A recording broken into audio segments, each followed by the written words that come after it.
बैंगलोर में अब घर लेना है। अभी वो घर कितने का होगा आमोद? 2.5 के आसपास बैठेगा। कैश बैलेंस कितना होगा एज ऑफ टुडे? 1.5 के आसपास होगा। लैक्स, राइट?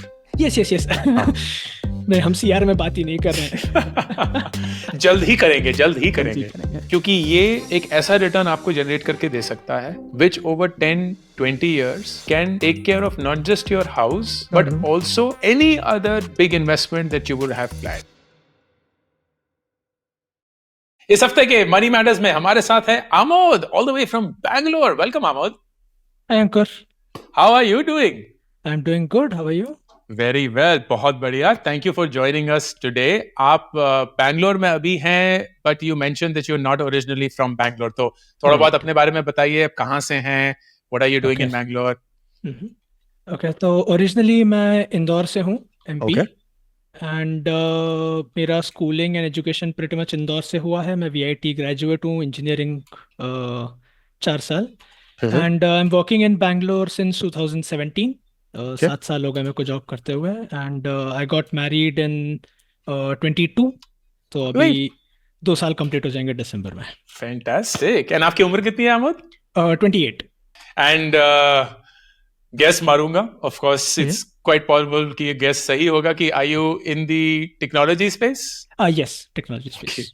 आप इंजीनियर हैं, प्रोडक्ट मैनेजर हैं, डिजाइनर हैं? Architect, network security architect. Ooh, lovely. The ones who are behind the scene doing most of the important work. सही. Okay.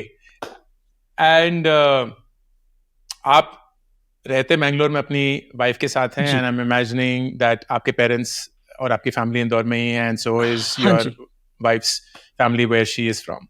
Yes. सही. Lovely. तो जब आपने ये फॉर्म भरा मनी मैटर्स का Amod, what was the objective? क्या हासिल करना चाहते थे इस कॉल से? सो अगेन, मैंने आपके काफ़ी सारे मनी मैटर्स के भी एपिसोड देखे हैं, and I am Avid YouTube follower आपका चैनल का। तो यू नो हमेशा मुझे एक अच्छा एडवाइस और अच्छा एक इंसाइट मिला है कि कैसे प्रोग्रेस करना है, कहाँ क्या लाइफ चॉइसेस लेनी चाहिए। मैंने आपके पॉडकास्ट भी बहुत सुने हैं, स्पॉटिफाई और यूट्यूब पे। तो it's been good. And the objective इस कॉल का ये था कि बैंगलोर में अब घर लेना है। 2 साल हो गए शादी को, and going forward it's good to कि हाँ, यहीं पे रहना है अभी 25-30-40 ईयर्स नियरली, जब तक जॉब है और फ्यूचर प्लान्स हैं। तो at some point maybe in the next 5 years, और थोड़ा सा मतलब इट्स बिट नेगोशिएबल। ऐसा जरूरी नहीं कि 5 साल में ही चाहिए, बट 5-10 साल के पीरियड में being able to afford a house in Bangalore which is very expensive right now. मतलब हम लोग रिसर्च करते हैं तो 2-2.5 CR के नीचे तो कुछ भी नहीं है, कुछ नहीं, मतलब उसके नीचे का घर पसंद ही नहीं आता है। तो इट्स नॉट लाइक कि आज मन किया और कल घर ले लिया वाला। तो how to prepare for that. और अभी जो स्ट्रक्चर है उसके हिसाब से जो करंट इनकम स्लैब्स डिफाइन हुए हैं, अभी 2 महीने पहले इनकम टैक्स पर नया अपडेट आया है। तो keeping all that in mind कि कैसे प्रोग्रेस करें, क्या सेफ बेट्स हैं, कहाँ रिस्क ले सकते हैं।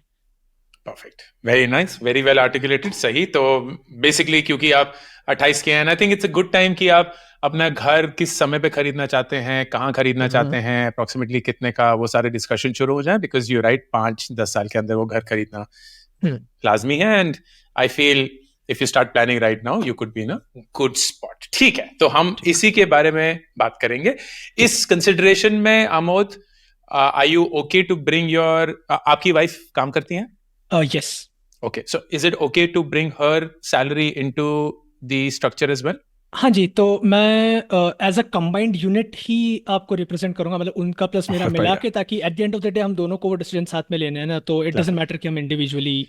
फैंटास्टिक, लवली, बहुत बढ़िया। एंड आपने कॉल से पहले ही बता दिया था कि आप डेटा के साथ पूरा तैयार हैं, which is what I would expect from a solutions architect. So I would totally look forward to that. Okay, तो हम कंबाइंड इनकम से शुरू करेंगे। मैं एक एक्सेल शीट पे काम कर रहा हूँ आमोद, तो जब ये कॉल खत्म हो जाएगी ये एक्सेल शीट मैं आपके साथ शेयर करूंगा। If there is anything important you can of course refer to it.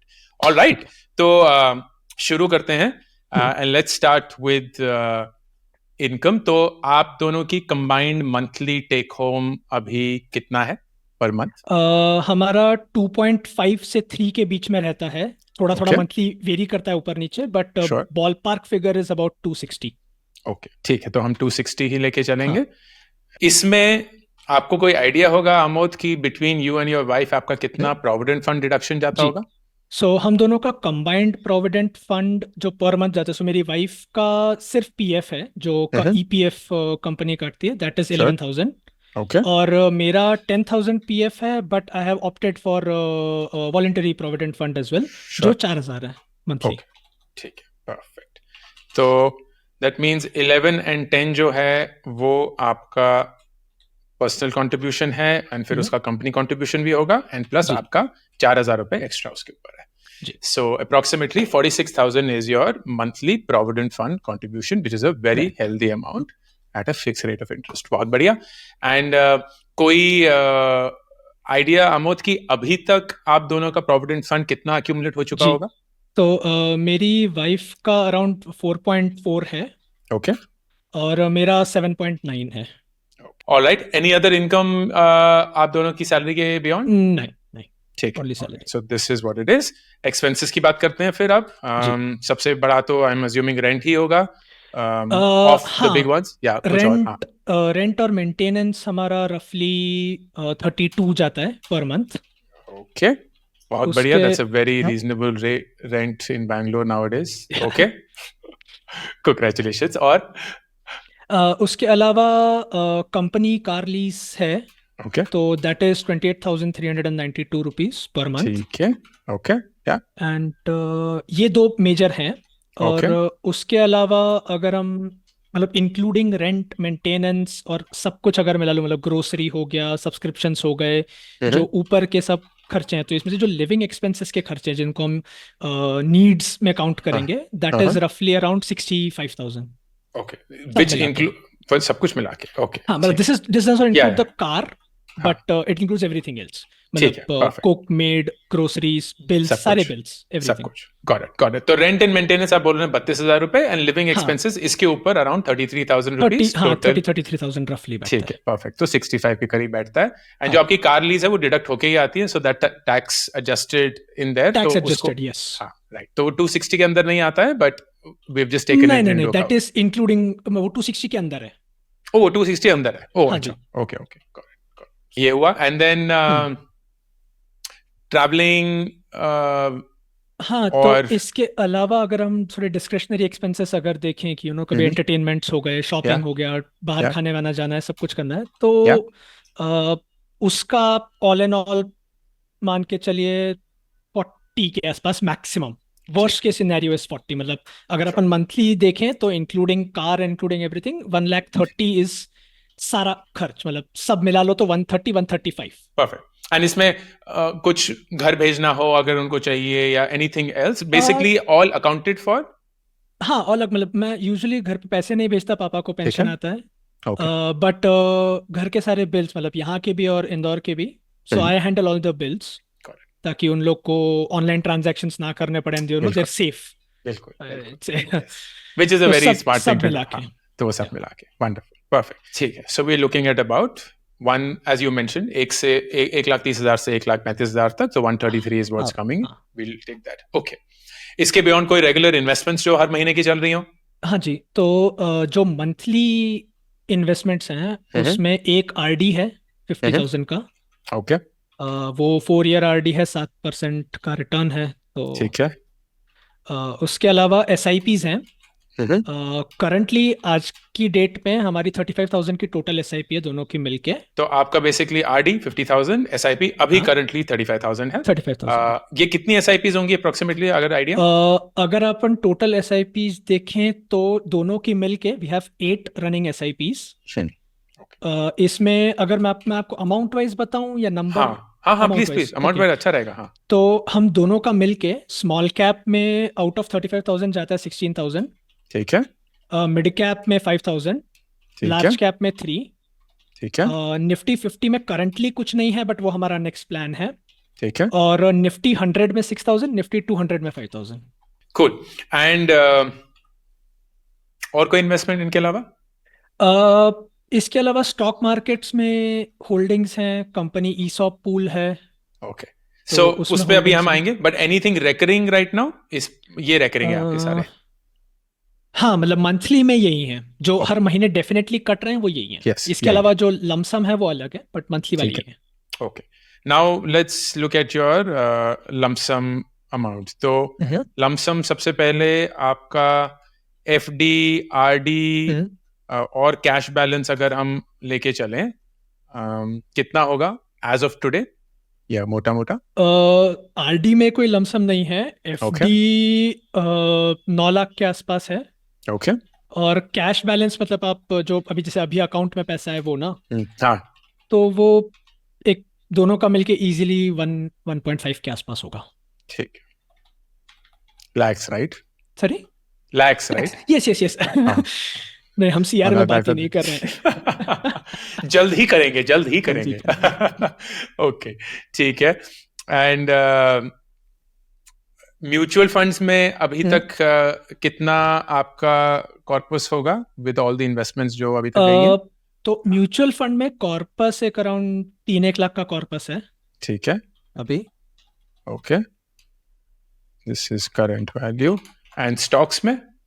Stocks में अभी करंट कॉर्पस अराउंड 25 के आसपास है, 25 लाख। ठीक है, आपने ईसॉप बताया था, उस पे आएंगे। Any other investments beyond ESOP?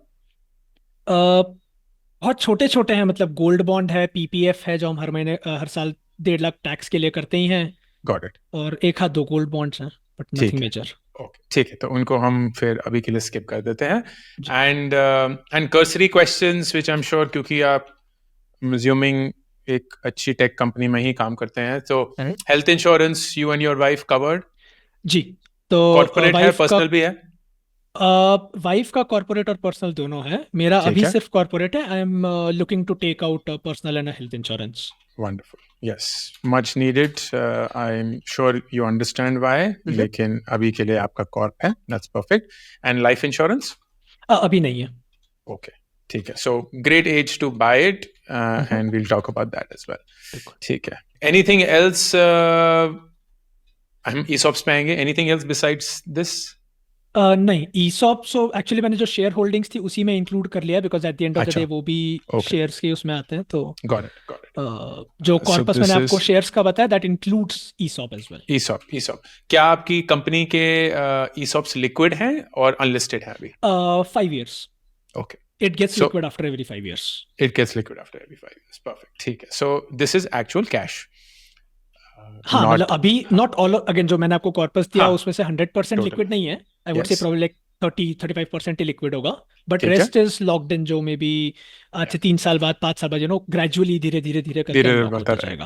Perfect, तो 5 year लिक्विडिटी। ठीक है, तो अभी क्योंकि आपने मुझे बताया कि घर देखे कभी कभी कुछ, so given where you are, future planning, आप अपनी फैमिली प्लान करेंगे, at some point of time you will want a certain area, a certain size, a certain locality. अभी वो घर कितने का होगा आमोद? कंसिडरिंग एवरीथिंग, मतलब जिस दिन मैं उस घर में रहने जाऊं उसके बाद 1 भी रुपया ना खर्च करना पड़े, 2.5, मतलब लैंड वैल्यू, कंस्ट्रक्शन, इंटीरियर, सब अगर मिला ले तो 2.5 के आसपास बैठेगा आज की डेट में। 2.5 आज की डेट, यस, आज की डेट में। ठीक है, ऑलराइट, परफेक्ट। एंड गोल यही होगा कि जो भी हम इन्वेस्टमेंट करें वो इस हिसाब से करें कि हम इस घर का मैक्सिमम वैल्यू डाउन पेमेंट में ले पाए, या अगर हम एक लोन ले भी तो उसका ऑफ कोर्स जो फाइनेंशियल मैथ बैठेगा वो ऐसा बैठना चाहिए that it will be far easier for us to afford the loan, and the excess capital that we have, we can deploy it or continue deploying it in the market. Correct. मतलब ऐसा ना हो कि EMI पे करने के चक्कर में और घर के खर्चों में ही सब पैसे खत्म हो गए और कुछ सेव नहीं कर पाए, इन्वेस्ट नहीं कर पाए। Exactly. बिल्कुल सही है, बिल्कुल सही। I think that's the valid thing to optimize for. Okay, तो हम 5, 10, 15 साल का horizon लेके चलेंगे, क्योंकि उसके अंदर तो definitely घर खरीदना है ही, and we'll see where we go. Okay, so सबसे पहली चीज, and let's start with the recommendations. कुछ तो obvious थी जैसे आप बता रहे थे, लेकिन मैं तब भी repeat करूंगा। तो सबसे पहला, you should have your own health insurance, क्योंकि कभी भी अगर आप कंपनी छोड़ेंगे तो आपकी कॉर्पोरेट इंश्योरेंस लैप्स हो जाएगी, एंड इट इज इंपॉर्टेंट कि आपका खुद का इंश्योरेंस हो, जैसे आपका वाइफ का है। सेकंड, दोनों के पास लाइफ इंश्योरेंस होना चाहिए, क्योंकि दोनों अर्निंग मेंबर्स हैं, and I think it's only smart कि आप अपने आप को नॉमिनी रखें। अगर आप चाहते हैं तो आप पार्टली अपने पेरेंट्स को नॉमिनी रख सकते हैं, वो पार्टली अपने पेरेंट्स को नॉमिनी रख सकती हैं, so that there is right capital outflow in the event of death. So if you go for a 5 crore yearly plan, 5 crore term plan, 60 साल की उम्र तक, आपको हर साल approximately 42,000 rupees देने होंगे. Okay. And this will be fixed for the next 32 years. Ji. So the best thing is कि आज शायद 40,000 रुपए बहुत ज्यादा लगेंगे, वैसे आप लोगों के लिए तो नहीं है, लेकिन फिर भी अगर ज्यादा लगे, बट कुछ ही साल में 40,000 बिल्कुल भी नहीं खटकेंगे, क्योंकि आपकी इनकम बढ़ती रहेगी, इन्फ्लेशन एडजस्ट हो चुका होगा. तो इट इज रिमार्केबल कि 28 साल की उम्र में आप सिर्फ 40,000 रुपए देके अपने 32 साल की जिंदगी को लॉक इन कर सकते हैं with a 5 crore cover, end of course gate pass that. Third, जो आपने एफडी रखी हुई है 9 लाख की, आई एम अज्यूमिंग आपने उसी पर्पस के लिए भी रखी है, but treat that as your emergency fund. तो अगर किसी भी पॉइंट पे कुछ भी चाहिए हो, so it's a perfectly great place to park your excess money. तो that is money that we will not touch, that is money that we will not use for anything, and that becomes your emergency fund. Yes. तो जब ये हो चुका है, now let's look at how could you plan for your next 5, 10 and 15 years ताकि आपके home का पूरा ऑब्जेक्टिव जो है वो फुलफिल हो पाए. तो from your 260 right now salary, आपके खर्चे करीब 1.33 के करीब है, एंड दैट मीन्स आपको करीब 1.25 लाख रुपए एक्सेस बच जाता है हर महीने. अब रफली राइट. अब इसमें सवा में हम पूरे सवा का प्लान नहीं बनाएंगे, क्योंकि कभी ऊंचा नीचा हो ही जाता है, but I would still recommend कि अगर आप 1 लाख का भी प्लान बना पाए हर महीने, you will be in a really good spot, because that'll be close to 40% of your salary invested. And till the time you start a family and आप अभी भी रेंट पे हैं, खुद के खर्चे नहीं हैं, कोई एक्सेस लोन वगैरह नहीं लिया हुआ है, you can maximize your savings, क्योंकि फिर वो लॉन्ग टर्म के लिए बहुत सही बैठेगा. जी. So let's make a plan for 1L. So that is your investment plan. Okay. सबसे पहली चीज, हर महीने आप अराउंड 45,000 रुपए पीएफ जमा कर रहे हैं, which according to your age it is in my opinion much more than what it should be, but it is a still fairly good investment to make, क्योंकि फिक्स रेट ऑफ रिटर्न है, जिंदगी भर चलता रहेगा, आप आराम से उसको ट्रांसफर भी कर सकते हैं. So at least till 60, even if it keeps growing at 6.5-7%, it's a really nice happy amount to grow. 12 lakh रुपए ऑलरेडी लमसम बने भी हुए हैं, टैक्स फ्री है. So it's a great place to park your retirement corpus at some point of time, and बहुत ज्यादा नहीं बनेगा, लेकिन जितना भी बनेगा बहुत अच्छा बनेगा. Now if that is the case, जो 1 लाख रुपए बच जाएगा जो हम इन्वेस्टमेंट प्लान बनाएंगे, माय रिकमेंडेशन विल बी कि आप पूरा का पूरा वो 1 लाख इन स्टॉक मार्केट डालें. Don't split it into a safe asset and a risky asset, because you have a horizon for 5, 10, 15 years, which is a fairly decent horizon. बहुत ज़्यादा लंबा भी नहीं है, but it is absolutely well within the range for you to be able to take that risk, क्योंकि आपका वो 45,000 rupees PF हर महीने जा ही रहा है.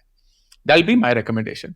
अगर आपको कभी भी कुछ एक्सेस वगैरह आ जाता है, क्योंकि 1.25 लाख रुपए हमारा एक्सेस है, हम 1 ही लाख रुपए इन्वेस्ट करेंगे, तो वो 25-25 जुड़ के कुछ हो जाएगा. You can always put that into another FD which is outside of your emergency fund, and see that money safely grow.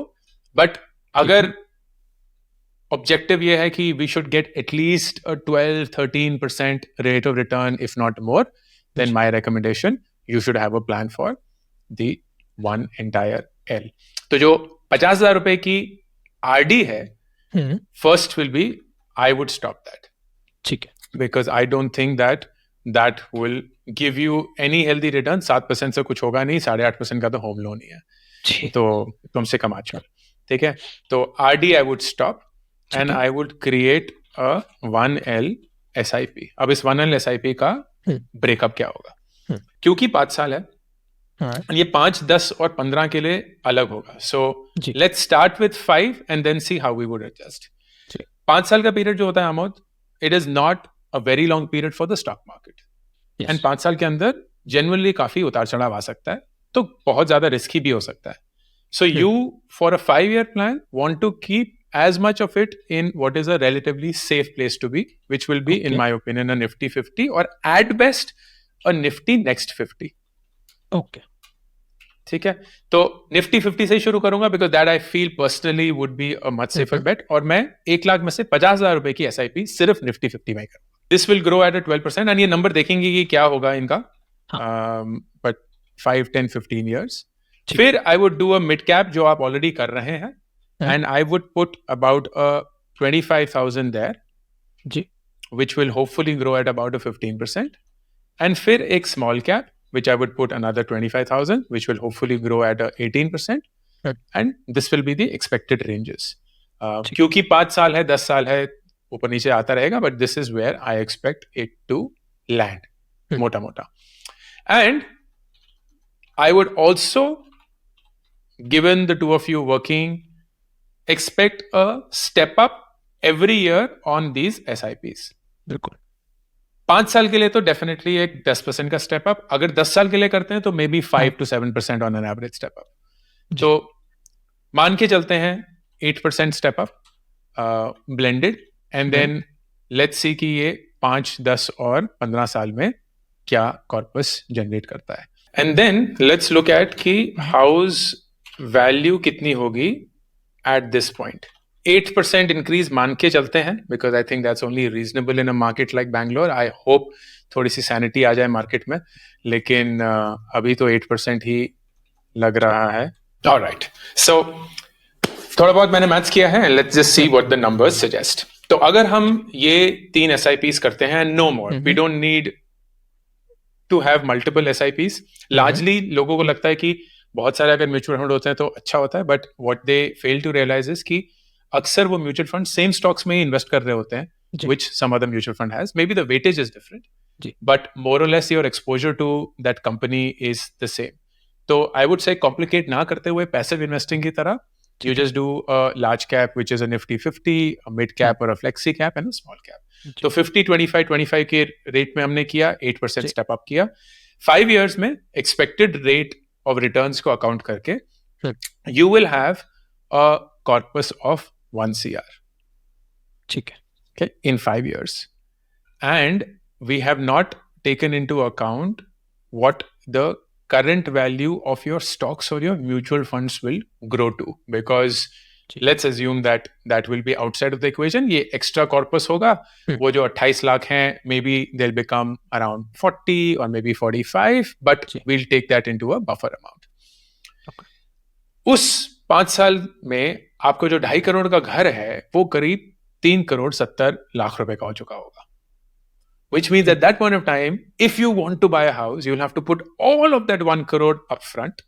Maybe जो आपके stocks वगैरह होंगे, बाकी का पूरा लोन लेंगे, जो कि करीब 2.5 करोड़ का लोन होगा, और उसकी EMI ही करीब 2 लाख रुपए महीना बैठेगी. And it's quite possible कि 5 साल के अंदर, given your income and even the expected rise, this will be, in my opinion, a very aggressive bet to take. Okay. क्योंकि वो वही सेम चीज हो जाएगी जो आपने बताया कि पूरा कॉर्पस भी चला गया, घर की EMI में ही सब कुछ खर्चा हो गया, और फिर जीने खाने के लिए कुछ पैसा बचा भी नहीं. If you now extrapolate that for 10 years, which is when things become slightly more interesting, आपका कॉर्पस 1 करोड़ से बढ़कर 3 करोड़ 60 लाख के करीब हो चुका होगा. ओके. एंड उस पॉइंट पे आपका घर अगर वही 8% पे बढ़ता रहा तो करीब 5 करोड़ 40 लाख का होगा. जी. दैट मीन्स अगर इस पॉइंट पे आपको लोन लेना हो तो आप करीब 1 करोड़ 80 लाख का लोन लेंगे. दिस इज अगेन अज्यूमिंग कि आपके जो 28 लाख हैं of current stock and mutual fund value, उसको आप यूज नहीं कर रहे हैं, वो जितना भी बन चुका है, but you will perhaps use that for whatever else. आप अगर उस पॉइंट पे लोन लेंगे, your EMI monthly will be around 1,40,000. जी. And this I think is a very comfortable space to be in, क्योंकि अभी आपके पास 125 का एक्सेस है. ऑफ कोर्स 10 साल के अंदर आपकी इनकम काफी ज्यादा बढ़ चुकी होगी, and you will have a lot more excess. I'm very sure कि 1,40,000 from that excess will not be such a hard place to take out. Okay. This is when you are about 38 years of age from 28. Ji. I also feel कि late 30s is a good time to buy a house, and you will have a lot settled. आपके बच्चे वगैरह भी, you will know exactly how many you are having, if you are having, you know what area, locality, blah blah blah. जी. अगर आप ये 15 साल तक खींच लेते हैं, if your wish is there, then your corpus, again assuming the same things, would have risen to around 9 crores 60 lakhs. 9 crores 60 lakh. Okay. घर उस पॉइंट पे मोटा मोटा 8 करोड़ का होगा, which means in 15 years you will have excess capital outside of the house loan, house value, to pay for the entire house value. 2 crore आपके पास तब भी बच जाएंगे, आपकी बाकी जो भी इन्वेस्टमेंट्स है वो भी ग्रो कर चुकी होंगी, whether it's your PF, whether it's your stock, whether it's your mutual fund, so on, and you will be in a very comfortable spot क्योंकि इनकम भी उस पॉइंट पे काफी अच्छे से राइज कर चुकी होगी. Okay. So if you ask me, I think the right spot, given where you are right now and how the market is evolving and expected returns, a good time to buy will be 38 to 43 years of age, which is between 10 to 15 years. Of course, बहुत कुछ बीच में हो सकता है. You may get a great bonus, you may get a great job, you may start your own startup and become a unicorn founder. बहुत सारी चीजें, भगवान करे वो सब हो. And all of this conversation may not even be needed. लेकिन अगर आप एक normal path के लिए plan कर रहे हैं, then I feel this is the trajectory that you seem to have.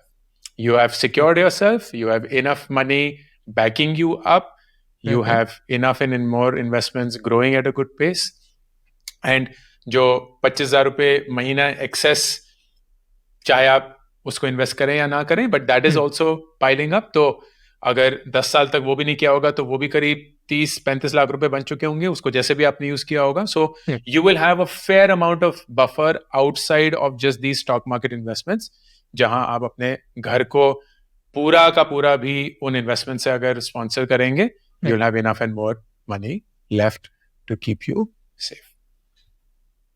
Okay, questions, anything at all?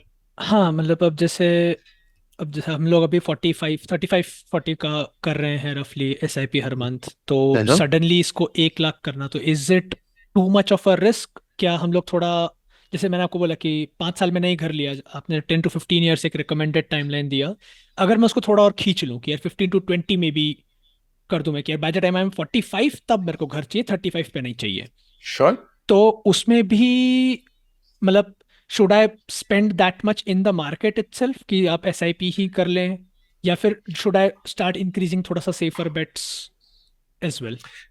See, again I go back to what I said, Amod. I think आप safe काफी अच्छे से already खेल रहे हैं.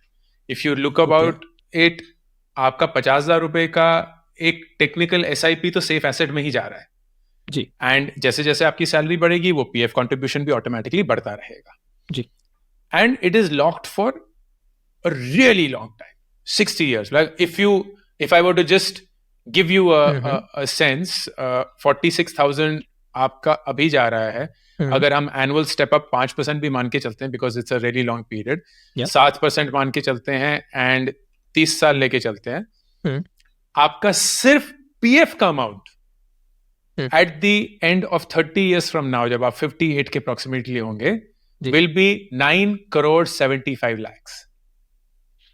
तो सिर्फ PF का अमाउंट ही आपके 10 करोड़ का होगा. अब ऑफ कोर्स 10 करोड़ की हैसियत 30 साल बाद कम होगी, लेकिन वो इतनी कम नहीं होगी कि आपके लाले पड़े होंगे जी. तो it is to give you a sense, वो भी कैलकुलेट कर ही लेते हैं जब इतना कुछ कर रहे हैं.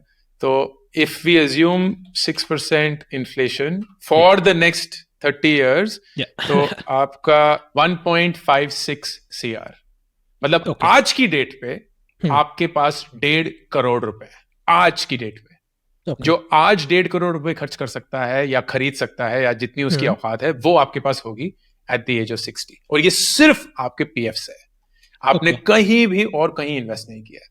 ठीक है. और अगर आप मुझसे पूछेंगे 1.5 करोड़ अगर उस समय पे आपके पास होगा इन करंट वैल्यू, आपका SWP उसी पे चल जाएगा, आपको कहीं भी और जरूरत नहीं होगी, क्योंकि आई एम अज्यूमिंग कि आपके बच्चे खुद की देखभाल कर लेंगे. You will only be taking care of yourself, the two of you, and 9.5 crores at the age of 60 will be more than enough for you to have a SWP, जहां आप अपने खर्चे महीने के निकाल रहे हैं. घर ऑलरेडी खरीद चुके होंगे आप, और कोई बड़ा खर्चा होगा नहीं, रहने खाने के ही खर्चे होंगे, ट्रैवलिंग का थोड़ा बहुत होगा, and the entire thing will be taken care of.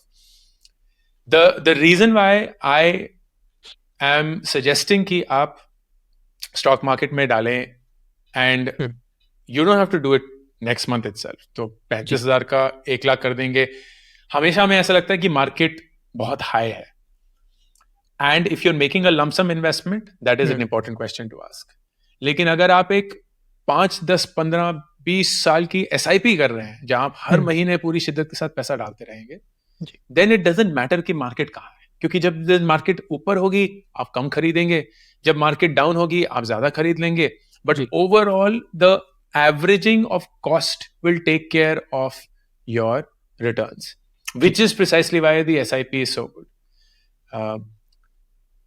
The big reason is क्योंकि ये एक ऐसा रिटर्न आपको जनरेट करके दे सकता है which over 10-20 years can take care of not just your house but also any other big investment that you would have planned. आपके बच्चों की education, which in 20 years will be assuming that you will start family if you are planning to in say like the next 1 to 2 years or 3 years. So by the time 20 years are over, वो भी 18 साल के हो चुके होंगे, तो उनकी भी एजुकेशन की बारी आ चुकी होगी. You will automatically have a surplus for that. You will have a surplus for your house. The big expenses in life will automatically be taken care of क्योंकि आपने एक sizable period के लिए एक healthy return पे invest किया होगा. That's the big reason. अगर आप वो 45,000 रुपए PF के नहीं खर्च कर रहे होते, I would have absolutely recommended कि हाँ थोड़ा सा उसमें भी आप डालिए क्योंकि it would then take care of the safety aspect of your investing. Ji. Make sense? Yes. Thank you. Thank you so much. Wonderful. आपने अपना time दिया. No, absolutely. I'm so glad कि आप एक बहुत ही wise and बहुत ही comfortable spot में है. It is very rare to see a couple जो काफी sorted हैं, and it seems like you're not in a hurry, which is such a pleasant thing to notice क्योंकि हर एक इंसान को रातों रात करोड़पति बनना है. Don't know why. आज सुबह एक ईमेल आई थी कि मेरा एक टारगेट है 1 करोड़ चाहिए मुझे 4 साल के अंदर, 21 साल का लड़का है. I was like क्यों? Didn't have an answer, but है फितरत है. And it seems that you have played that game a lot smarter than most people, despite the fact कि आपकी इनकम काफी अच्छी है, आपने expenses को control रखा है, you're spending it the right way. I'm so happy that you have not bought a house at this young age because जबरदस्ती का प्रेशर आपने ऊपर नहीं लिया हुआ. And I really wish you the best, Amod. I'm sure you will do reasonably well beyond your expectations when you look at yourself 10, 15, 20 years from now. Thank you so much, Uncle. All the best, my friend. Take care. Okay. Thank you. Have a good day. Bye-bye. You too. Bye-bye. मेरी नई किताब make epic money 1 महीने के अंदर ही 1 lakh copies बेचकर हिंदुस्तान की best seller बन चुकी है. आप इसको ऑर्डर कर सकते हैं Amazon. इसी के साथ मेरी पहली 2 किताबें gate epic shit done and do epic shit भी बेस्ट सेलर्स हैं, Amazon पे अवेलेबल हैं. Audio book, Hindi format and English format. ये 3 किताबें आपकी रीडिंग जर्नी को एक आदत में बनाने के लिए.